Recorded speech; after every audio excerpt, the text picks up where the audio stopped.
Olá, se você ainda não me conhece, eu sou o pastor Alberto Rodrigues da Silva. Estou aqui com o vídeo 3 sobre o arrebatamento da igreja. O tema de hoje, o arrebatamento da igreja e a volta gloriosa de Jesus.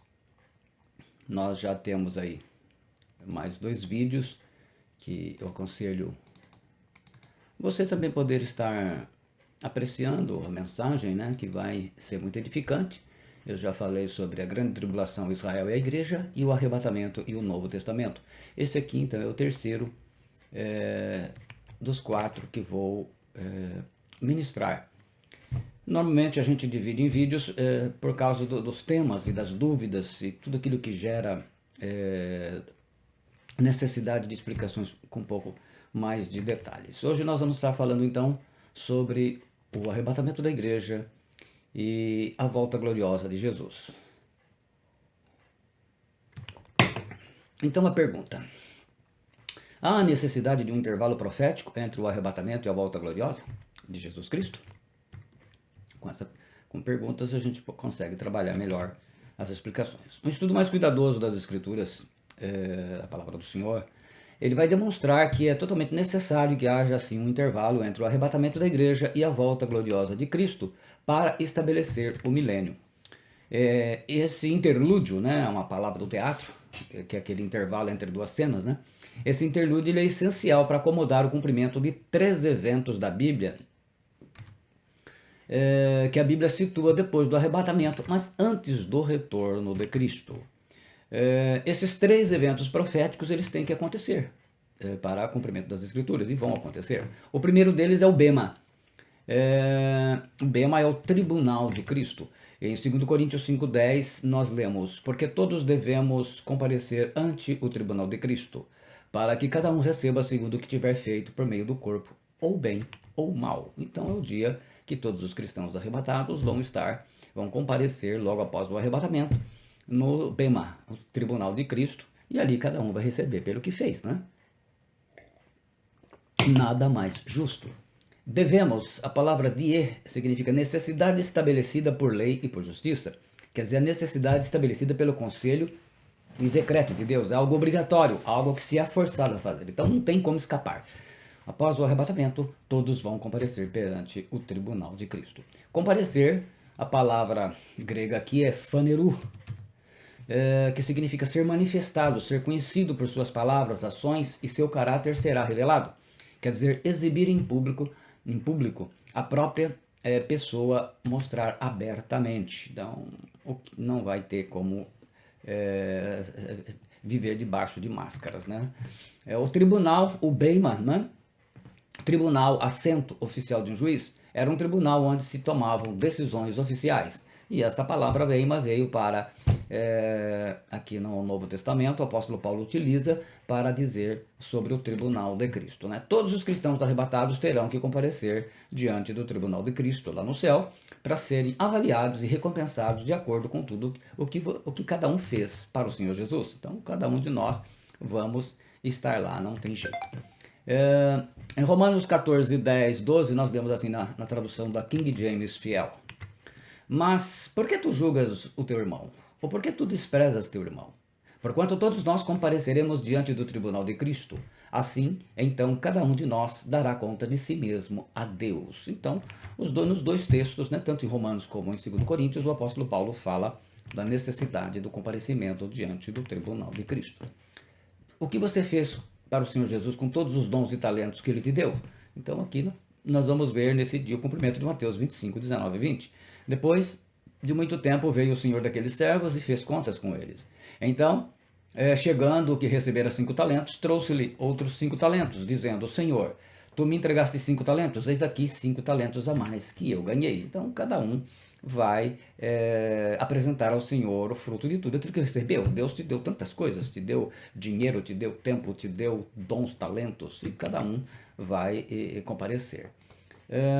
Terceiro, o que você fez para o Senhor Jesus com o dinheiro que ele te deu? Eu falei do dinheiro também, isso vai ser prestado contas. Em Lucas 19, 23 nós lemos: por que não puseste, pois, o meu dinheiro no banco, para que eu vindo os exigisse com juros?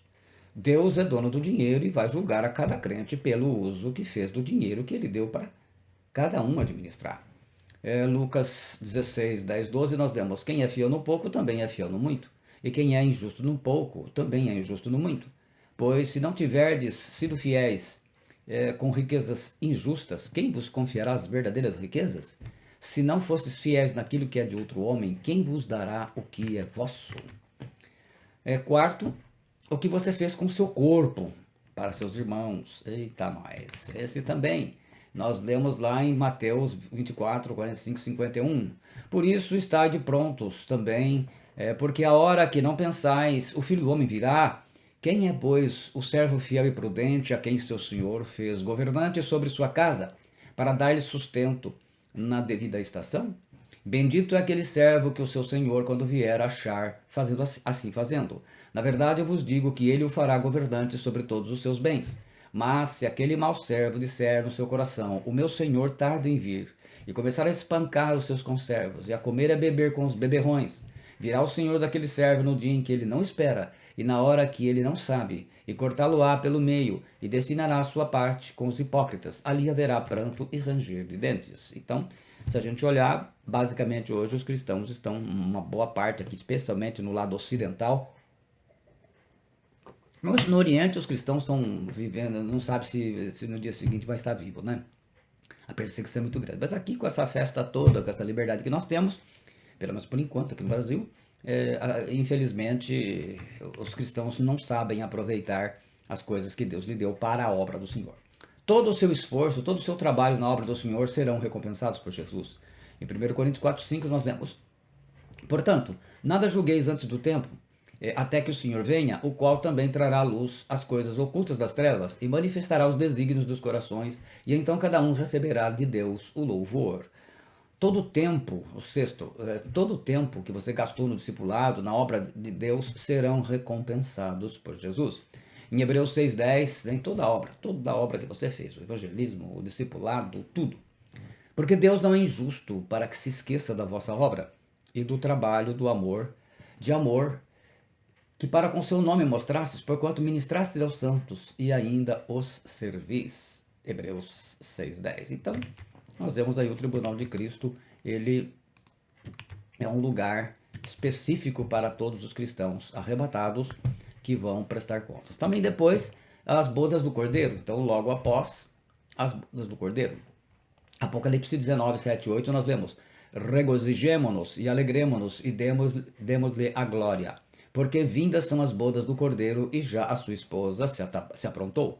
E foi-lhe dado que se vestisse de linho fino, puro e resplandecente, porque o linho fino são as justiças dos santos. Então, o cumprimento, né, depois dos galardões, enfim, tudo aquilo que cada um mereceu. Aí vamos então para as bodas do Cordeiro. Esse texto ele fornece apoio adicional para a tese de que o tribunal de Cristo ocorrerá entre o arrebatamento da igreja e o seu retorno. Paul Benware resume bem esse argumento. Ele diz assim: a igreja já recebeu seu galardão em Apocalipse 19:8, onde João afirma que para vestir-se foi-lhe dado à igreja, né, linho fino, brilhante e puro. O linho fino são os atos de justos, dos santos. As roupas representam as recompensas. O fato de a noiva estar usando seus lindos vestidos indica que ela já recebeu seu galardão por seus atos de justiça. Portanto, o tribunal de Cristo precisa acontecer antes da segunda vinda, mas depois que a igreja tiver sido levada aos céus pelo Senhor Jesus. A entrega de galardões aos crentes presume que algum tempo deve ter passado, e um arrebatamento que acontece antes dos últimos 7 anos concede o tempo necessário para isso. Benware, Manual de Escatologia, chamada, página 293. Uma vez que a igreja recompensada ela acompanhará Jesus em seu retorno para a terra, conforme está em Apocalipse 19:14, é preciso que ela tenha subido aos céus algum tempo antes, né? Não tem como pensar diferente. Note que a apresentação da noiva para Jesus não acontece nas nuvens ou na terra, mas no céu. Será uma ocasião de grande alegria. As bodas do Cordeiro elas exigem que se passe algum tempo entre o arrebatamento e o retorno de Cristo à terra, para que a noiva possa estar no céu para as bodas e ser vestida de linho fino antes de voltar acompanhando Cristo de volta à terra. A presença da igreja noiva recompensada no céu antes do retorno à terra com Jesus é um obstáculo difícil de explicar para os pós-tribulacionistas. Como é que se o arrebatamento vai ser depois da grande tribulação? sobe e desce, não dá tempo de fazer isso, né? Não haveria tempo hábil. Eles teriam que esticar mais, né? Esse é um problema difícil. Também precisa haver povo para o milênio. Uma outra situação. Precisa haver povo para o milênio. Nós vemos em Isaías 65, 20 e 25. Não haverá mais nela criança de poucos dias, nem velho que não cumpra os seus dias, porque o menino morrerá de 100 anos, porém o pecador de 100 anos será amaldiçoado. Não trabalharão debalde, nem terão filhos para a perturbação, porque são a posteridade bendita do Senhor, e os seus descendentes estarão com eles. E será que antes que clamem, eu responderei, estando eles ainda falando, eu os ouvirei. É muito interessante vermos. Versículo 24 diz: e será que antes que clamem, eu responderei, estando eles ainda falando, eu os ouvirei? No versículo 25, e o lobo e o cordeiro se apacentarão juntos, e o leão comerá palha como boi, e o pó será a comida da serpente. Não farão mal nem dano algum a todo o meu santo monte, diz o Senhor. Então haverá o milênio, tão aguardado pelos cristãos. É necessário que haja muitas pessoas para povoar o reino messiânico, o milênio. É preciso que hajam pessoas que entrem nesse reino em corpos humanos não glorificados, pois somente estes poderão ter filhos para povoar o reino. O problema vem do fato de que a Bíblia ensina que quando Cristo retornar à Terra, primeiro, os santos do Antigo Testamento, os crentes da era da Igreja e os cristãos mortos durante a Grande Tribulação entrarão no milênio com um corpo novo, glorificado. Mas quem chegar à fé em Cristo durante a Grande Tribulação e viver até a segunda vinda de Cristo, entrará no milênio com seu corpo humano natural. Durante o milênio, são eles que atuarão como agricultores e construirão casas. E também terão filhos que ajudarão a povoar o reino do Senhor, e viverão muitos anos, como nos tempos antes do dilúvio, mas terão uma vida mortal. O Dr. John Walvoord capta a essência do problema. A melhor resposta para o problema de quem habitará a Terra durante o milênio é muito óbvia. Se a igreja for arrebatada antes da Grande Tribulação, haverá tempo suficiente para uma nova geração de crentes que surgir dentro dos povos judeu e gentil e se qualificar para entrar no reinado milenar por ocasião da segunda vinda de Cristo. Página 102, o Walvoord, o arrebatamento, ênfase no original. É justamente dessa parte que, você lendo lá no Apocalipse 20, o Satanás, quando for solto, ele vai induzir uma grande multidão para ir contra o arraial do Senhor, que é esse povo aí, que eles vão ser destruídos, etc. e tal. É esse povo que vai ser o povo que vai seguir o diabo, né? Então é esse povo que vai habitar o milênio aqui. Então a questão de como o reino do milênio será povoado não prova que a igreja será arrebatada antes da grande tribulação, mas é consistente com ela. Milhões de pessoas na terra serão salvas nesse intervalo de 7 anos entre o arrebatamento da igreja e o retorno de Cristo. Como entender 1 Tessalonicenses 4 e o problema de Mateus 25? Mateus 25, 31, 33, nós lemos o seguinte. Qual que é o problema? Porque o mesmo Senhor descerá do céu com alarido e com voz de arcanjo e com trombeta de Deus, e os que morreram em Cristo ressuscitarão primeiro. Depois nós, os que ficarmos vivos, seremos arrebatados juntamente com eles nas nuvens, a encontrar o Senhor nos ares, e assim estaremos sempre com o Senhor. Mateus 25 diz: e quando o Filho do Homem vier em sua glória, e todos os santos anjos com ele, então se assentará no trono da sua glória, e todas as nações serão reunidas diante dele, e apacentará uns aos outros, como o pastor aparta dos bodes as ovelhas. E porá as ovelhas à sua direita, mas os bodes à esquerda. Essa é a maior dificuldade para os pós-tribulacionistas. Nessa Assembleia das Nações que será feita, os cristãos são chamados por Jesus de ovelhas e os ímpios de bodes.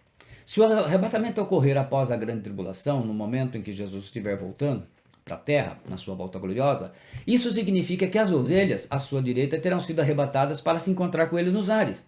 E nesse caso ficarão apenas os bodes à esquerda, e não haverá necessidade de separar ninguém. Então, o arrebatamento se tornaria inútil, não é? Se você já arrebatou as ovelhas, o que ficam à direita, ficou só o da esquerda, então não tem que separar mais ninguém. Quer dizer, Mateus 25 não tem razão, né? Não há jeito do arrebatamento remover as ovelhas e ainda tê-las presentes na terra imediatamente depois do arrebatamento, ao fim de serem julgadas. Uma vez que elas forem arrebatadas daqui, foram. Então esse é um problema sério, né? John MacArthur e Richard Mayur, eles sugerem: se o arrebatamento acontecer junto com a vinda pós-tribulacional de Jesus, a subsequente separação das ovelhas e dos bodes em Mateus 25, do 31 ao 46, seria redundante. Né? John MacArthur e Richard Mayur, no Biblical Doctrine, Wheaton, Crossway, página 900. Não haveria nenhuma necessidade de separar as ovelhas dos bodes, porque o arrebatamento já fez isso quando aconteceu. Quando colocamos a profecia do arrebatamento antes da grande tribulação, prevê tempo para que muitas pessoas na terra sejam salvas durante a grande tribulação e pela pregação dos 144 mil judeus e dos 2 profetas. Esses santos descritos em Apocalipse 7, 14 e 15 serão então as ovelhas de Mateus 25, 31, quando Jesus retornar. Portanto, o arrebatamento da igreja necessariamente ele tem que acontecer no tempo profético antes da grande tribulação, para que todos os demais eventos sejam plenamente entendidos em seu cumprimento, entre eles o julgamento das ovelhas, que são os cristãos salvos durante a grande tribulação, e os bodes são os ímpios vivos após a grande tribulação. Muita gente vai morrer, mas muita gente vai ficar viva também, né? Porque o planeta hoje tem mais de 8 bilhões de pessoas. Muito bem, visto isso então, a 8ª pergunta: quais são os efeitos positivos da doutrina do arrebatamento antes da grande tribulação? Porque muitos têm se criticado isso. Mas quais são os efeitos? O falecido pastor Tim LaHaye, ele gostava de destacar que, historicamente, a crença do retorno iminente de Cristo, o arrebatamento da igreja, né, produziu 3 efeitos vitais nos cristãos e em suas igrejas. Tim LaHaye, Who Will Face the Tribulation? Quem enfrentará a tribulação? Página 19. Ele registrou os seguintes resultados positivos e benéficos da perspectiva do arrebatamento pré-tribulacionista, antes da grande tribulação. Primeiro, essa doutrina produz vida santa em uma sociedade corrompida. Acreditar que Jesus pode voltar a qualquer momento certamente pode inspirar a pessoa a cultivar um grau maior de prestação de contas em sua vida. Aí entra o discipulado. E é justamente isso que o apóstolo Pedro ensina. 1 Pedro 5,4 lhe diz: e quando aparecer o sumo pastor, alcançareis a incorruptível coroa de glória. E também o apóstolo João: amados, agora somos filhos de Deus e ainda não é manifestado o que havemos de ser. Mas sabemos que quando ele se manifestar, seremos semelhantes a ele, porque assim como é, o veremos.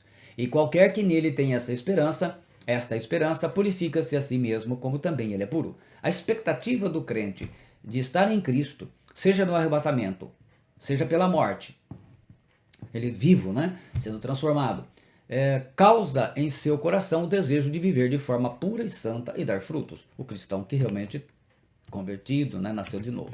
Deveríamos ficar mais preocupados com o cristianismo indolente e morno, que não leva a sério a possibilidade de Cristo voltar, como bem ensinou o apóstolo Pedro.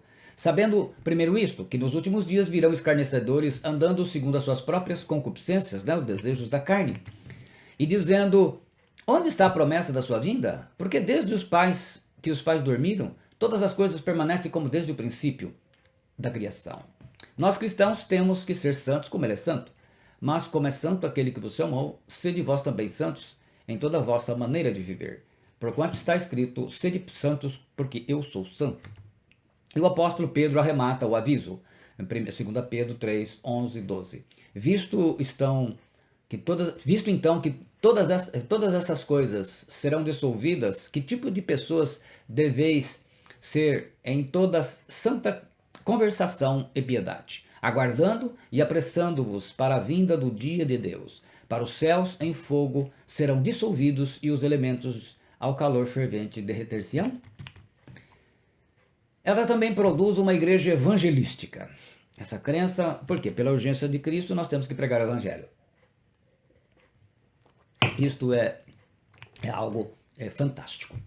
A igreja primitiva ela era uma comunidade evangelística. No dia em que nasceu em Atos 2, com 120 pessoas foram acrescentadas 3.000, Atos 2, 41, de sorte que foram batizados os que de bom grado receberam a sua palavra, e naquele dia agregaram-se quase 3.000 almas. O primeiro resumo escrito sobre a igreja em Jerusalém observa que, Atos 2, 47, enquanto isso acrescentava-lhes o Senhor dia a dia os que iam sendo salvos. Quem crê que Jesus fará o arrebatamento da igreja para que os fiéis estejam para sempre com o Senhor e que pode fazer isso a qualquer momento? Por isso que a iminência, e esse tema, a iminência do arrebatamento, nós vamos falar no último vídeo, né? Aí vou explicar 1 Tessalonicenses 4, bonitinho. Sente-se fortemente motivado a compartilhar sua fé com familiares, amigos e quem mais puder alcançar. Alguns dizem que isso é um ponto fraco da perspectiva pré-tribulacionista, Mas o fato é que a Bíblia ordena a todos os cristãos que evangelizem. Independentemente de crer ou não no arrebatamento, os crentes são chamados a pregar o evangelho e não ficar bebendo, dançando e cantando, como a igreja hoje está fazendo. Jesus não mandou fazer nada disso. Devemos seguir o exemplo do apóstolo Paulo. Romanos 1,16 ele diz: porque não me envergonho do evangelho de Cristo, pois é o poder de Deus para a salvação de todo aquele que crê, primeiro do judeu e também do grego. Também a doutrina do arrebatamento antes da grande tribulação encoraja os cristãos a desenvolver amor pelas missões mundiais. Além de produzir uma igreja evangelística, a crença de que Jesus pode voltar a qualquer momento encoraja a adotar uma atitude de amor pelo ministério missionário mundial. Estas foram as últimas palavras de Jesus. Mateus 28, 19 e 20. Portanto, ide, fazei discípulos de todas as nações, batizando-os em nome do Pai e do Filho e do Espírito Santo. Então Jesus mandou fazer discípulos. Está aí a ordem. Ensinando-os a guardar todas as coisas que eu vos tenho mandado, e eis que estou convosco todos os dias até a consumação dos séculos. Amém. Mateus 28, 19 e 20. É possível que haja uma forte correlação entre a atividade missionária do século I e o movimento missionário global do século XX. Em ambos os contextos históricos, isso é importante que se diga, a consciência de que Jesus poderia voltar a qualquer momento levou muitas pessoas a viajar a fim de compartilhar as boas novas de Cristo, e quem não pôde viajar ajuda financeiramente quem pode fazer missões. Isso é importante. Norman Geisler, ele observa o seguinte: quando a pessoa acredita que seu tempo é limitado e que Cristo pode aparecer a qualquer momento, ela terá um senso maior de urgência em relação ao evangelismo.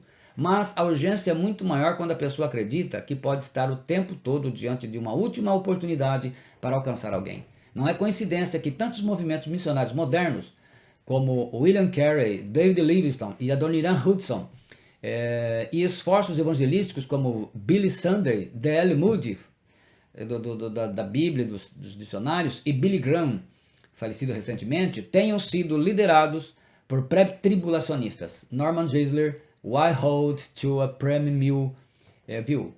Podemos acrescentar a esta lista pastores pré-tribulacionistas proeminentes como Finis Jennings Dakes, da Bíblia de Estudo Dake, Jimmy Swaggart, da Bíblia de Estudo do Expositor, John MacArthur, da Bíblia de Estudo MacArthur, David Jeremiah, Charles Stanley, Tony Evans, Jack Graham, Robert Jeffress, Chuck Swindoll, etc. Billy Graham foi o maior evangelista do nosso tempo. Foi conselheiro espiritual de diversos presidentes dos Estados Unidos. Billy Graham pregou pessoalmente para mais pessoas do que qualquer outro pregador da história ao redor do mundo. De acordo com a sua equipe, a partir de 1993, mais de 2,5 milhões de pessoas tinham dado um passo à frente em suas cruzadas para receber Jesus Cristo como Senhor e Salvador. Billy Graham já alcançou uma audiência direta de quase 210 milhões de pessoas em 185 países. A partir de 2008, a audiência de Graham's Lifetime, incluindo rádio e televisão, superou 2 bilhões e 200 milhões de pessoas. Tudo por causa da urgência em pregar o Evangelho. O notável missionário David Livingstone. David Livingstone nasceu na Escócia em 1813. Em sua mocidade, ele decidiu se propagar o cristianismo na África e tornou-se o maior missionário que aquele continente já conheceu. Percorreu todo o interior da África, onde perdeu sua própria esposa, vitimada por uma febre fatal. Mesmo assim, continuou sua missão de pregar o amor de Cristo. Os nativos encontraram David Livingstone morto e ajoelhado ao lado da cama, na aldeia do chefe tribal Chitambo, no momento da sua partida. Ele estivera conversando com Deus, de quem sempre falava aos nativos. David Livingstone morreu por disenteria e malária, orando. Na abadia de Westminster, ele foi sepultado entre os monumentos de reis e heróis da Inglaterra. Em seu túmulo foi escrito: o coração de Livingstone ficou na África, seu corpo descansa na Inglaterra, mas sua obra continua. Anos mais tarde, outros missionários resolveram retomar os caminhos de Livingstone na África. Quando começaram a falar de Cristo e do seu amor, ficaram surpresos ao ouvir os comentários dos nativos africanos. Nós já conhecemos esse homem, ele viveu aqui conosco. Não, não é bem isso, disse um dos missionários. Estamos falando de Jesus Cristo, que viveu há quase 2.000 anos, explicaram os missionários ingleses aos africanos. O homem que você falou esteve por aqui também, responderam os africanos. David Livingstone teve uma vida tão exemplar e se pareceu tanto com Jesus que foi confundido com o próprio Cristo. Livingstone viveu e pregou esperando Jesus voltar a qualquer momento para o arrebatamento da igreja. Essa é a diferença. E o que devemos fazer agora?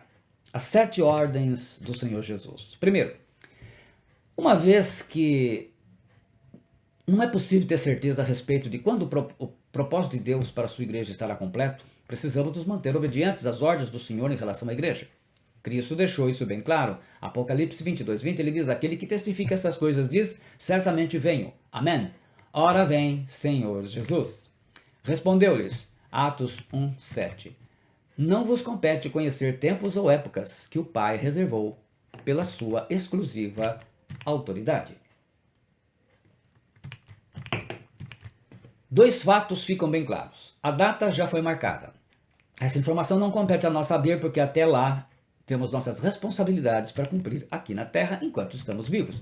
Eu, por exemplo, estou utilizando todas as ferramentas que o Senhor me deu, entre elas a internet, que eu tenho disponibilizado gratuitamente todas as mensagens, aquilo que está dando tempo de produzir, a gente tem que refazer e colocar de uma forma que você possa entender.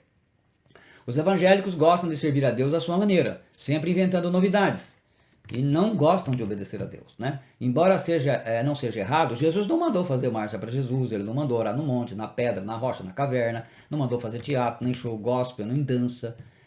Isso é mais ou menos uma espécie, isso, quando a gente usa isso e não faz o que ele mandou fazer, nós poderíamos utilizar essas ferramentas para divulgar aquilo que ele mandou fazer. A gente não pode mudar as coisas, correto?